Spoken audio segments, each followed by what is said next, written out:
Good evening, it's the Romany Roy back again.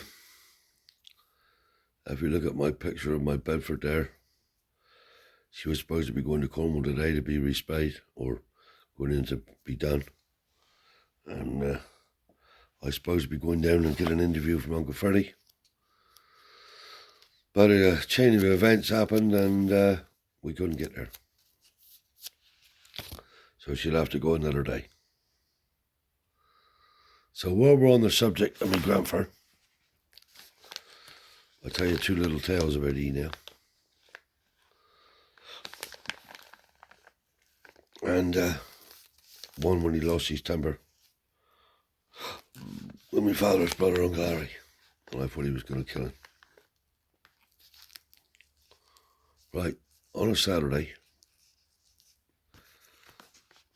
nearly every Saturday, my grandfather would go to the kitchen at about 12:12, when I would have a good old drink.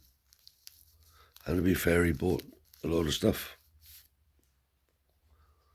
But he'd always be home for about 3:30 to watch the wrestling, see?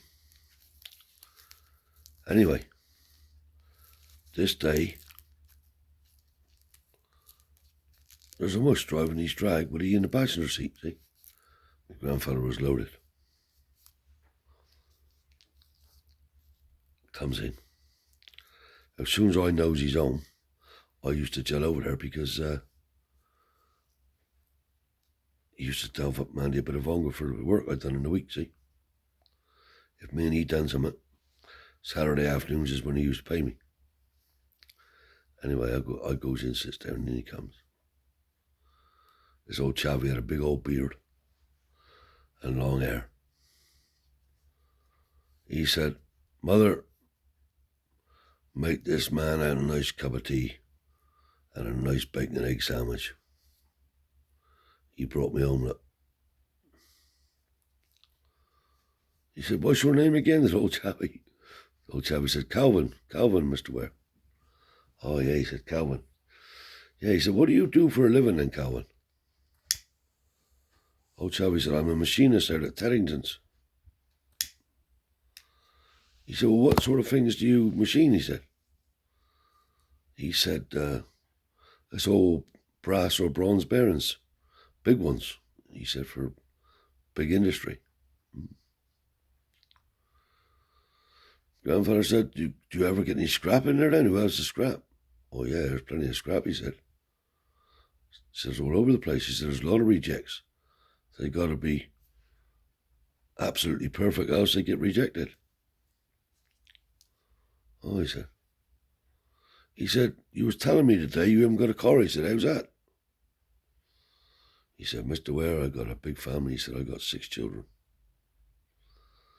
Time I pay my bills," he said, by the end of the week, I can only afford to go and have a couple of pints on a Saturday, twice a month," he said. He said, that's how tight it is. He said, "Well, what about the car?" He said, "No, I couldn't afford to run no car," he said. My grandfather said, he said, "I'm going to buy you a car," he said. He said, "And you might be able to get a bit of scrap." "Oh, I can get plenty of scrap," he said, "but I ain't got no transport." My grandfather said, "I'm going to see you Tuesday night down the car auctions and buy you a car. That's what I'm going to do for you," he said. Oh, he said, "Bloody hell, thank you very much." He said, "But I ain't got the money to pay you back." My grandfather said, "Don't worry about that. We'll work that out." With that there, Uncle Arry walked in. "Arry, drive this man back to in town where I come from." So my granny now looking daggers at my grandfather for everything he promised to mush and getting him to make a cup of tea, see, and a bit of scran. She said, "Arry ain't got no licence, father. You know you only got provisional." He said, "He don't fucking bother about that other times. Take the car," he said, "and drop the man back." "I'll see you Tuesday night," he said, Calvin. All right, Mr. Ware, thank you very much. Now, my granny told everybody. She told my father, told me, but Uncle Arry already knew. They all said, what the fuck are you doing, old man? Yeah, mind your own fucking business, he said. There's only one governor here, you say. That's me. If you don't like it, fuck off. That's what he used to say to him. Anyway, Tuesday night come. I goes win. Out talking my auctions. Her mushes out there standing up waiting for me grandfather to come. Hello, Calvin, all right? Yeah, all right, Mr. Ware, yeah. Have you seen anything you like? Well, yeah, one or two, he said. He said, well, when they come through, he said, tell me. Anyway, a fucking London taxi come through. Rough as fucking rats, but running like. He said, that's what I want, Mr. Ware. He said, Calvin, what do you want that for? He said, I can get all my family in there, he said. We can go out then, he said. We won't be stuck home. All right, he said. Anyway, my grandfather gives £140 for this fucking thing. Had an old Perkins diesel engine in it. And the mush now was like a real king. Drove out to auctions. I didn't even think he had tax or insurance. Drove out to auctions. Off he went. My grandfather was laughing all the way home for the mush. Pawing this fucking drive.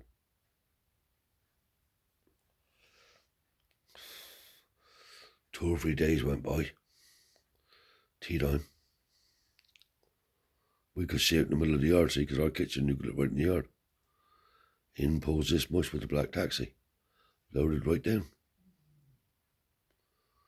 I runs over to my grandfather. I said, the black taxi's here, Grandad. Now, I said, yeah. Out my grandfather goes, the fucking thing's loaded right down.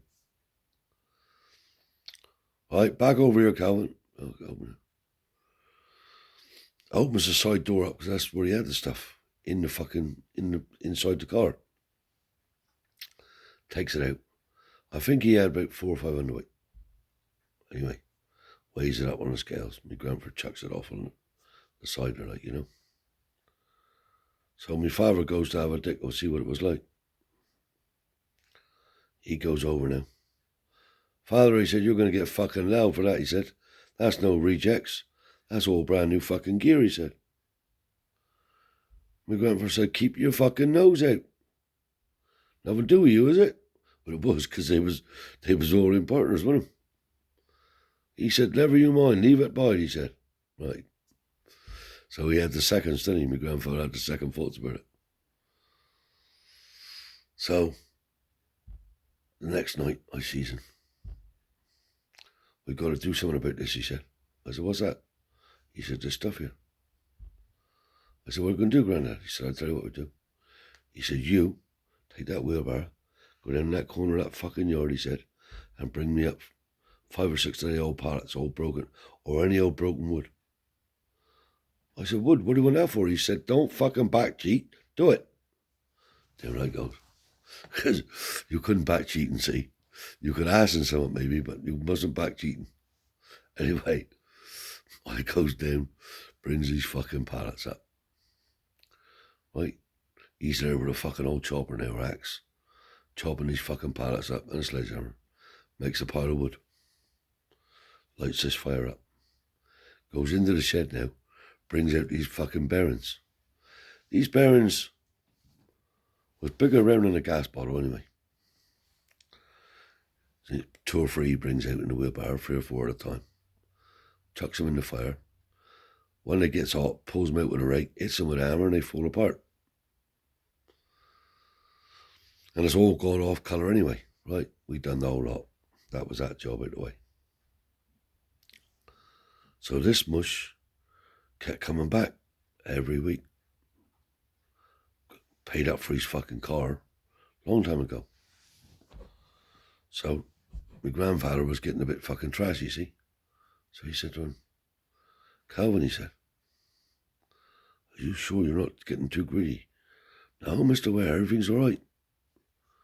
I take it when everybody else is going home and if I'm working late. Well, I said, all right. Anyway. This stuff that we had there, my grandfather had it, stacked in the corner of the shed. It was all broke up, unrecognisable, see? So, this mush now had the nickname of the brass man. He could turn up any time of the night. 7 o'clock, 9 o'clock, 10 o'clock, well, no matter when. And then me and my grandfather would chuck it in the fire and think, anyway. It was all in the shed, chucked out, chucked back in the corner. With a load of other metal. Nothing unusual about that. Anyway, in comes the Gavers. He said, we're looking for scrap, brass and bronze that have been taken from Teddington's. Grandfather said, oh yeah. What is it? He said. Well, he said, big bronze bearings and brass bearings. My grandfather said, well, there's the books, have a look. I had a look, couldn't see nothing. Do you mind if we look in the shed? Oh, he said, help yourself. I'll come with you, he said. Gets up out of his fucking chair, goes in the shed, gathers dicks. They didn't take no notice. They didn't gin nothing. So my father said to my grandfather, I told you, didn't I? This was going to happen. Anyway. My grandfather said to me, we got to go and take this mush. I said, I don't know where he lives, grandfather, nor do you. Oh, no, he said, we don't, do we? I said, no. Anyway, in come the mush. Cowan, he said, police been here. He said, have they? He said, yeah. They're fucking on to you, he said. If I was you, I said, my grandfather said, I'd take it back and forget all about it. That's what the shabby done. Look. Took that carload back and we never ever did no more. Right, now, my grandfather has a brand new car. Cortina Mark III, orangey red colour.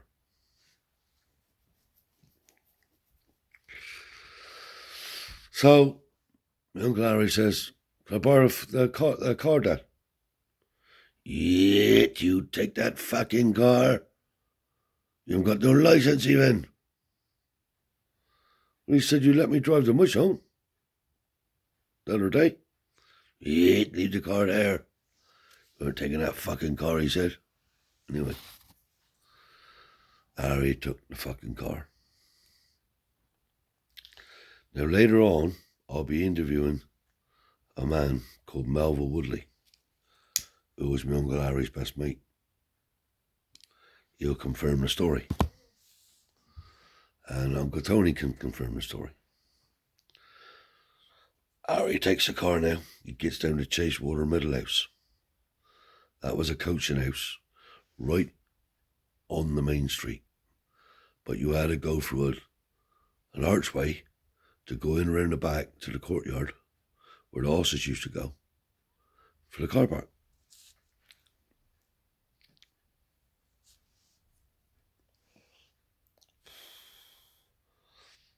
Uncle Arry drives in there, showing off to his mates. Time to leave now. Instead of he driving around and getting square on to come out through this arch, he cut the corner a bit and scratched the side of my grandfather's car. Fuck me, soon sobered up, he said. That's what he told us afterwards. Sobered up. Anyway, got home. Now in my grandfather's place, as you walked in, there was a porch. And as I told you before, in his porch, he had turtle wax, chamois leathers, polish, car wash. That was his bit of place that he kept all his bit of gear, see. Even a stool for he used to sit on to polish the sides. So, Uncle Arry been a Delta car. Now when you had a car back in the days, normally in the glove compartment, there was a little tin of paint, and it was called touch-up paint. And you unscrew the lid and it had a little brush in it. See? So this is what Uncle Arry said he'd done afterwards. No, he knew what he'd done at the time. So he got a torch, because it was dark, see? He went in the car and got the touch-up paint and touched up the scratches. That was all right, he thought. Anyway, Aunt Clarice's little gal, Sally Ann. I'll tell you another story about she in a minute. This will follow on. Sally Ann said to come in one day. She said to me, Grandfer. It's only like 3 or 4 days later. Grandfer, she said, somebody painted your car, I think. She must have noticed that the colour was slightly off, see? My grandfather goes out. Mother, who hit my fucking car, he said. She come out, she didn't know nothing about it, see? I don't know, Father, I don't know who fucking hit your car. How do you think I know who hit your car? Well, somebody's hit my fucking car up. So he went into the glove compartment. Sure enough, the fucking paint had been open, see? All right. I don't know, she said. I don't know who done it. Well, somebody fucking done it, and he's like a bolo now for a few days, see? So, Arry must have come home that night, put his chalkers away, and his strides and that in the wardrobe, see? So my grandmother's in there sorting the fucking clothes out like they did and all. There she takes the fucking orange paint on his shoes. She comes out the bedroom. Father, she said, look. Hold the shoes up. I fucking knew it, he said, that fucking little bastard. He said he's going to have the hiding of his life in a minute when he comes in. I fucking knew it, he said. Anyway, Uncle Arry then come home from fucking work, see? He was working at Crofty. Jumped off his motorbike, walked in. My grandfather went for him. Grandma got him down on the floor. Now he started kicking it.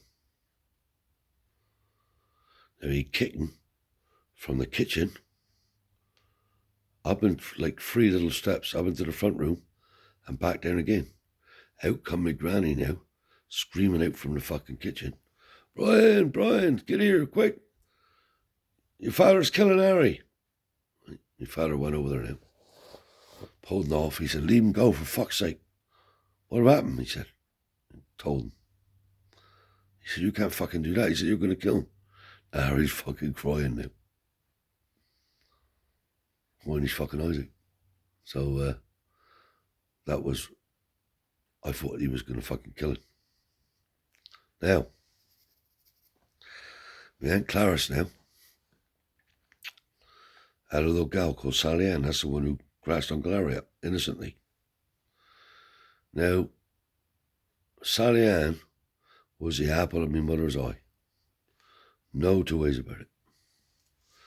What Sally Ann wanted, Sally Ann had. But my mother all the time. There used to be fucking mutinies up because she didn't want to go home, see? Sally Ann this, Sally Ann that. And then if my father would shout at Sally Ann for doing something, don't you shout at she, bro, leave her alone. My mother would be in the garden doing her bit of flower pots and that. Sally Ann would be there with her. So at that time, my father, Uncle Tony, rebuilt a proper lando for me dad. Completely rebuilt it. All new panels, new wood. Beautiful job. My father sent the wheels away, had all the wheels done, all re-rubbered, everything. Upholstery, everything was done. Now, next door to Uncle Tony was a man called Mr. Girdlestone. Now, he was a coach painter. Well, this man, he put about 15 coats of paint on this fucking thing. It was like a piece of glass. And he could stripe and all the striping. It was shining like $1. Anyway, my father was a bit of an odd job man. Himself. Like all us travellers, if we uses a tin of paint and we gets halfway down or whatever happens, we takes the fucking brush out, puts the fucking paint tin down, 9 times out of 10 without a lid or whatever. Anyway, this day, Sally Ann goes in the garage, gets a paintbrush, and this fucking Lando was navy blue. It was all covered down with sheets, mine. Sally Ann goes in, and there's a tin of red paint there. Finds a brush, and started to paint this fucking wagon. Pulled a sheet over, and painting this wagon. Only a little gal, but she put stripes all over it, see. So she must have had enough. She come in to me ma'am, there like she normally did. Oh, I've painted your cart for you, Uncle Brian. And she had all red paint over it. My dad said, Sally Ann, he said, well, look at your clothes, look. Your mum, she says, going to go crazy. So my mum said, leave her alone, Brian. She's all right. I got her clothes here in a minute. She said, I'll change her anyway.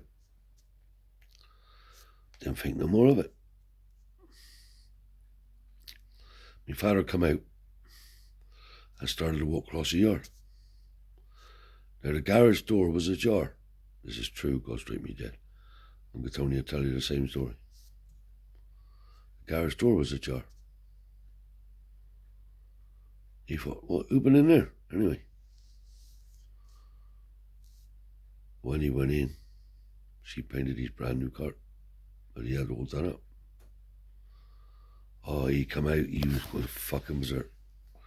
My mother didn't give a fuck about the cart, she just didn't want to shout at the little gal, see? Leave her alone, Brian. Fuck the cart, she said. Oh my God, she done some mess to the fucking cart. But, my Uncle Arry saga, I thought my grandfather was going to kill him. Stone fucking dead. So, people, thank you for listening. Thank you for watching. You see my old J-type on the trailer there to go down to be painted. But what I'm disappointed about is not being able to interview my Uncle Fred. So I will do it this week. And we won't be talking about Uncle Arry or my granddad now for a while. We'll move on to other things. And I'll catch you next time. Bye for now from the Romany Rye.